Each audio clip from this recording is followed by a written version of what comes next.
I just really like the way our team responded after we gave up the 4-run lead. We had a 4-0 lead, then we had a 3-run lead, and cruising along pretty good there for about 30 minutes, and then they put together a really good inning. Started with a walk, and Molina was struggling with his control with the fastball, and getting behind hitters, and they made him pay a little bit. So, when they scored 4 and we came back and scored 6, I think we scored a couple, and then got some really big hits there. And I don't know, it was just it was good to see our team respond like that, because we hadn't had too much adversity where we've blown a lead or made some mistakes that have cost us. And it's like I told him after the game, I said, it's not going to be easy every game. You're going to have to fight and come from behind. And I like the way that we didn't panic. We just said, hey, let's find a way to get something going here, and they did it. And it was great that Gage came in, settled in a little bit, throwing a lot of strikes. We didn't walk anybody, and um, just gave us a chance to build that lead and then finish it off. And it was really neat that we had an opportunity to bring Dylan Carter in. A lot of his family's here. They knew that he was going to be available to pitch this weekend, and it's a guy that I don't know if I've ever seen anybody rehab as hard as he has, and everything worked out. He's throwing the ball. Every bit as hard as he did last year, maybe even a little bit harder. And he'll end up being a big part of our bullpen if he can continue to build off what we've seen over the last couple of weeks, when he's been throwing to live hitters and then now in a game. And just wanted him to get that under his belt and all that emotion, and now get him ready to maybe come in a leverage type situation. But it was a good weekend for us. Obviously, won them all. Played fairly well, pitched fairly well, but not great. But we got some pitchers that know how to get out of jams, and they held them down this weekend.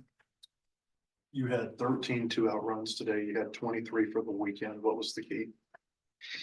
Just a lot of clutch hits, and I made that comment last night. I didn't want to talk to the team too long after the games yesterday, because we've been here for 10 plus hours, so just kind of talked real quick. I knew they were going to talk with their position coaches, and we needed to get out of here and get ready for today. But that's what I mentioned yesterday, that we got a lot of big hits, and then today, same thing. That we just I don't know, concentration level. You got to be good, a little bit lucky, but we got big hits with 2 outs, and kept adding to leads. And starting in game 1 yesterday with a couple of singles that scored the first 2 runs, I think, of the game for us, and what looked like was going to be a pitcher's duel, and that's what it ended up being. So, you know how that goes. It kind of comes and goes, but it's really good to see it, because we hadn't had that a whole lot this year. We won some games, but you think about that 14-inning game against Oklahoma State. We had runner after runner after runner on base, and we could not buy a hit. And so sometimes it evens up a little bit. Is Russell Wilson going to force you to continue playing as he hits like this? Yeah, Ross is a tough out. He just brings a lot to the table. He's going to get his time, that's for sure. And whether we platoon there or however we handle it, I think I know what Ross can do, and I was really good to see Wilmsmeyer have a good day, because he's, like I said, he's our best defender in center. We've been struggling at the plate a little bit. I think when he got that 2-strike, 2-out hit that gave us the lead, I think that was really big for his confidence. And then obviously we scored more after that, and then he had a good day. He had a good day for us. Yeah, this was kind of the first time all season where you've stacked 2 consecutive offensive performances. How good was that to see? I know you didn't talk to the guys much, but has that been maybe a challenge for them to kind of string together this kind of offense? Yeah, we talked Thursday at practice for a little while with the whole team. A lot of times the team split up, the pitchers all together, the position players are doing their thing, and then we come and do defense together. We did that on Thursday, and that gave me an opportunity to talk to the team just about kind of what I'd seen first few weeks. And we needed to pick up a few things, maybe play with a little more emotion. We don't play every day. We're not like big leaguers yet, these guys. And so they need to, you got to show up, you got to get after it. And I think we did a great job of really being into every game, mentally. I think the team grew a little bit as a team this weekend, a little more emotion, and it was fun. It was fun in the dugout with these guys. One guy, I mean, Kendall has just been so consistent, right? The power maybe is still waiting to really bust out. But what have you seen from him in the middle of the lineup? I mean, he's hitting 360. It seems like he's kind of going a little under the radar right now with his production. Well, he just, every day he gives you something. It seems like whether, he drives in a run with a sac fly or maybe takes a couple of walks. He doesn't go out of the zone too much. He knows there's a guy behind him, and that's what we want our guys to do. Don't try to do too much if you're not getting a pitch to hit, or if take your walk or whatever. And I think that's why Kendall's been maybe a little, like you said, under the radar. But he's hitting he's hitting 350 or whatever, and we know that he's a guy that we got to have in the middle of the order. We felt like when we got Stovall back, we could push Kendall down a little bit where maybe he would get more opportunities to drive in runs. Because I'm sure if you look at his opportunities to drive in runs, he's pretty good at it, and he was last year. So it's good to see him, get a couple hits tonight. It's good to see him hit that ball a long way last night to end that game and continue to gain a lot of confidence. Kind of going off that, I think it was Monday. You said Diggs and McLaughlin had good numbers, but they weren't really hitting the ball the way that you knew they were capable of. Did you feel like these last 2 days are more of what you expected from those? Hit a lot of balls hard. Yeah. I mean, even McLaughlin, Aloy. I mean, these guys, they popped the ball pretty good. McLaughlin lined out to left twice hard last night, and Aloy popped 2 or 3 balls deep to left, or the left fielder's playing almost on the warning track, and off the bat, you're thinking it's going to go over somebody's head, but they're already standing back there. And it's good to see him, to do that, take a couple walks. We feel like we have a pretty good lineup, and we just got to get some guys rolling a little bit. And I felt like this weekend, I mean, the last 24 hours, really, it was a really good start. Now, on Tuesday, we're going to play Oral Roberts, and this is a team that competed in the College World Series last year, so they know how to win and fight you a little bit. And, hopefully we can keep it up on Tuesday and get ready for our SEC play this next weekend.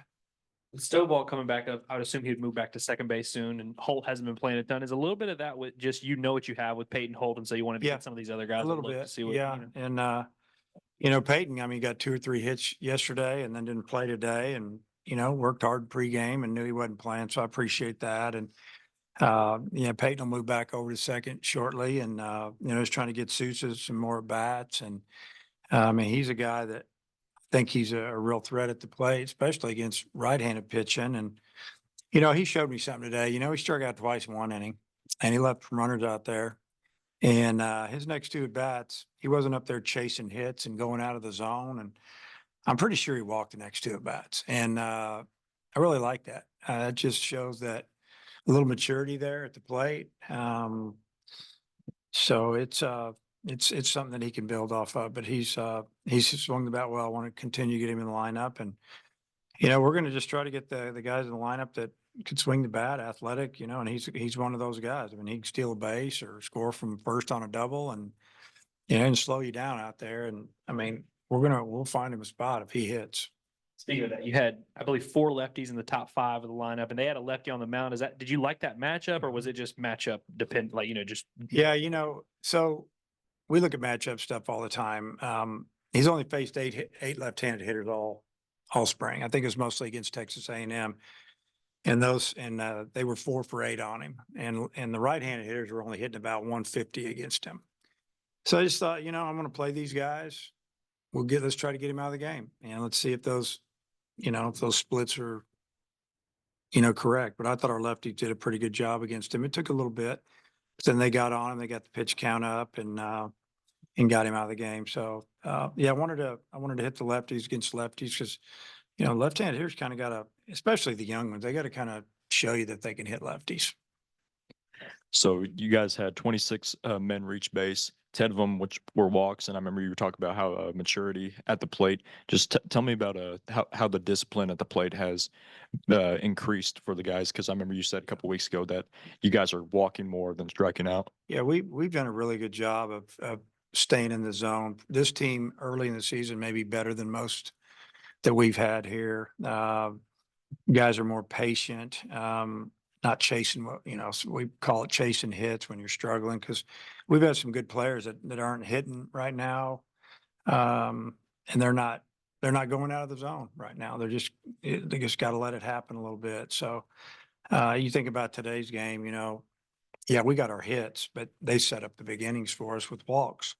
And our guys did that, let the next guy get the job done, get hit by a pitch, and advance runners make contact, drive in a run. I mean, Lovich got behind that last at bat and hit it off the end of the bat. Guy threw him 5 changeups in a row.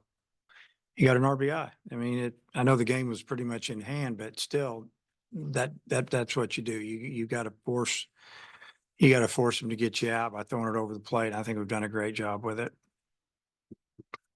It's just, do you sense an emotional boost with Stovall back in the lineup, just with the entire team?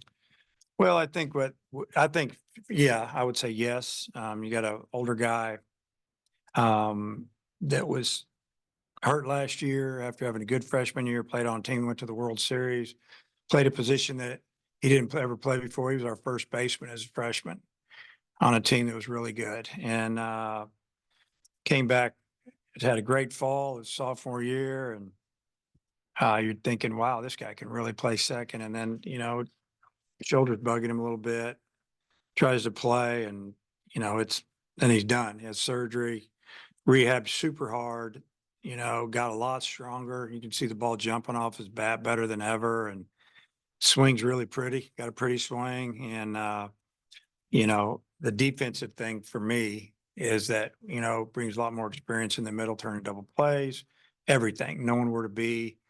It's I would say it's a big boost for our team mentally and physically on the field. I mean, it's a veteran guy that can swing the bat, that can play defense, and it makes our lineup longer and better.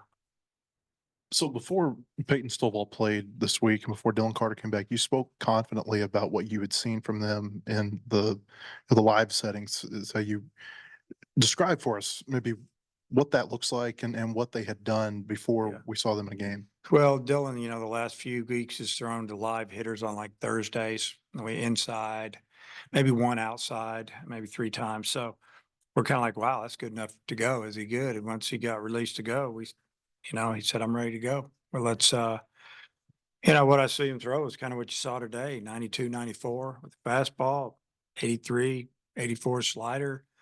I don't think he threw a slider this hard before. And I could probably count on one hand how many 94-mile-an-hour fastballs he threw last year. He's mostly 92, 93, maybe 90. Who knows when he was slowly getting hurt and when it was taken away from that.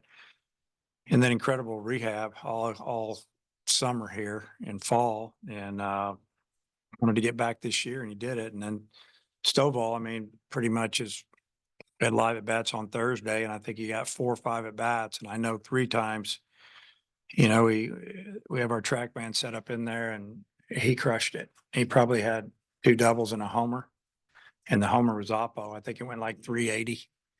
And the guys that were throwing good. I mean, they were throwing the ball 92, 93, one left, one right.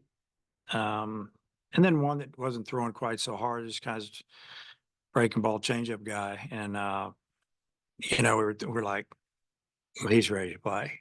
And so it was totally up to him on his foot. And the doctor said, hey, you can DH him. And then really after yesterday, they told me I probably could have played him in the field today, but I don't think he was quite ready to play in the field today. He's still limping around a little bit. We're hoping he can play in the field on Tuesday. How do you assess how Mason pitched today? I would say Mason did not command his fastball at all. I mean, everything was up, but he's hard to hit when he's up, but he's got to be in the zone. But he had a lot of bad misses, and those are the ones when you say a bad miss, the hitter's really not going to swing at it. You think about the first hitter of the game, check swing, foul ball, and then a check swing popped it up. I don't know if that was first or second hitter, but There was just, you know, just, he was a like, it was like he was walking a tightrope there. It was just enough strikes. And he came out in the third and popped some strikes early, and we're thinking, wow, okay, he's kind of got it together. But he just didn't have the command he normally has. But, you know, he did a good job of fighting him. Gave us 4 innings. But they finally got a couple big hits on him on changeups that he left up. And then with Gage, it didn't go well for him. You know, they're the first few hitters, but he ends up throwing somewhere around 70-something% of his pitches for strikes. Yeah, they So- went out of the zone a lot. If you notice, they chase it because his fastball's got carry on. It looks good out of the hand. Where they were just guessing and they were just going all out. And yeah, I mean, he's hard to hit. And I don't know. You know, I know that next week I feel like he'll be a lot better. It's down. Okay.